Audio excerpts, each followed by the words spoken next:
Praise Lord. ദൈവനാമത്തിന് മഹത്വമുണ്ടാകട്ടെ.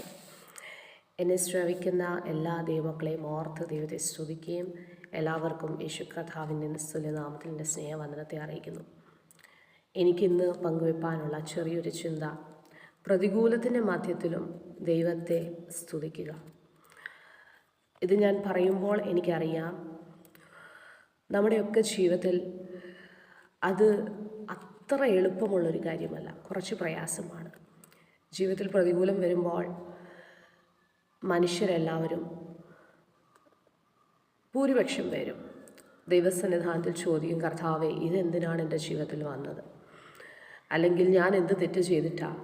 എന്നോട് മാത്രം എന്തിനാ ഇങ്ങനെ? അങ്ങനെയൊക്കെ നമ്മൾ ഒത്തിരി ചോദ്യങ്ങൾ ദൈവസന്നിധാനത്തിൽ ചോദിക്കാറുണ്ട്.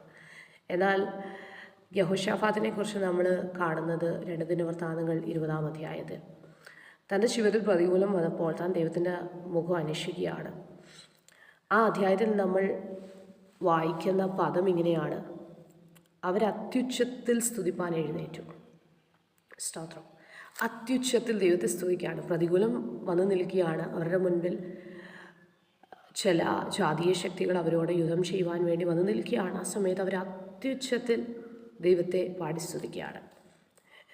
2 ദിനവൃത്താന്തം 20-ാം അധ്യായം അതിൻ്റെ 22-ാമത്തെ വാക്യത്തിൽ നമുക്ക് കാണാൻ കഴിയുന്നത്, അവർ പാടി സ്തുതിച്ചു തുടങ്ങിയപ്പോൾ യഹോവ യഹൂദയ്ക്ക് വിരോധമായി വന്ന അമ്മോന്യരുടെയും മോവാബ്യരുടെയും സെയീർ പർവ്വതക്കാരുടെയും നേരെ പതിയിരിപ്പുകാരെ വരുത്തി. Praise the Lord. അവർ പാടി സ്തുതിക്കുവാൻ തുടങ്ങിയപ്പോൾ, ദൈവമക്കളെ, നമ്മുടെ ജീവിതത്തിൻ്റെ പ്രതികൂലങ്ങളിലും നമുക്ക് കർത്താവിനെ സ്തുതിക്കുവാൻ കഴിയുമോ? ചിലപ്പോൾ അത് വലിയ പ്രയാസമാണെങ്കിലും മാക്സിമം നമ്മൾ അതിനു വേണ്ടി ശ്രമിക്കണം. നമുക്കറിയാം, പൗലോസും ശീലാസും അവർ കാരാഗ്രഹത്തിൽ കിടക്കുമ്പോൾ അവർക്ക് കൈകാലുകളൊന്നും അനക്കാൻ പറ്റത്തില്ല, ആമത്തിൽ കിടക്കുകയാണ്. പക്ഷേ ആ സമയത്ത് അവർക്ക് ആകെ പറ്റുന്നത് വായു തുറന്ന് ദൈവത്തെ സ്തുതിക്കുക എന്നുള്ളത് മാത്രമാണ്. എല്ലാ മേഖലയിൽ നിന്നും അവർ ബന്ധിക്കപ്പെട്ട് കിടക്കുകയാണ്. പക്ഷേ അവർക്ക് പറ്റുന്നത് അവർ ചെയ്തു. നമുക്ക് അവിടെ സംഭവിക്കുന്ന കാര്യങ്ങളൊക്കെ അറിയാം.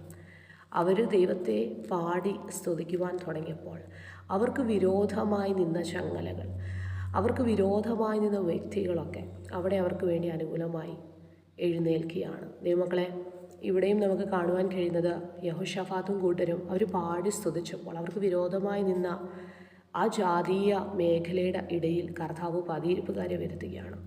ദൈവം നമുക്ക് വേണ്ടി യുദ്ധം ചെയ്യും. അതുകൊണ്ട് നമ്മുടെ ജീവിതത്തിൻ്റെ പ്രതികൂലത്തിൻ്റെ മധ്യത്തിൽ നമുക്ക് കർത്താവിനെ പാടി സ്തുതിക്കുവാൻ കഴിയട്ടെ.